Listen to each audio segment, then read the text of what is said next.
আমি সমৰ্থন কৰিছোঁ। আটাইতকৈ দুখৰ কথা ট্ৰাম্পে জঘন্য ধৰণে ভুগু চুবেট আছিলে 15 বছৰ আগতে 2013 চনত তেওঁৰ মৃত্যু হোৱাৰ পাছত যিজন ৰাষ্ট্ৰপতি সম্পত্তি ৰাষ্ট্ৰপতি অনা হৈছে তেওঁ বিপুল ভোটত জয়ী হৈছিলে নিজনাত।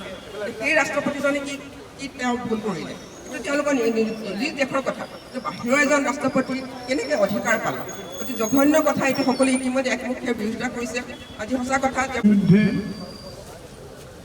যি পদক্ষেপ লৈছে তাক নিন্দা কৰাৰ কোনো ভাষা নাই। আপোনালোকে ভাবি চাওক,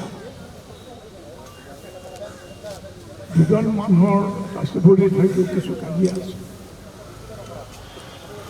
এই কাজিয়াৰ কাৰণে যদি এজন মানুহে ইজন মানুহৰ ঘৰত সোমায়, টানি লৈ ঘৰলৈ লৈ যায়, নিজৰ ঘৰলৈ, তাতে মাৰপিট কৰে, তেতিয়াহ'লে সেইটো মানুহ সেই মানুহজনক কি বুলি কয়?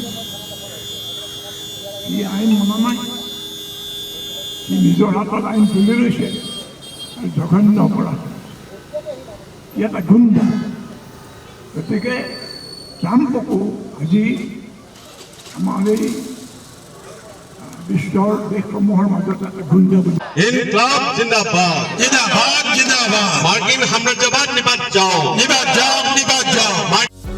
যিকোনো খবৰৰ বাবে যোগাযোগ কৰক আমাৰ এই নম্বৰত 9181 307 2221।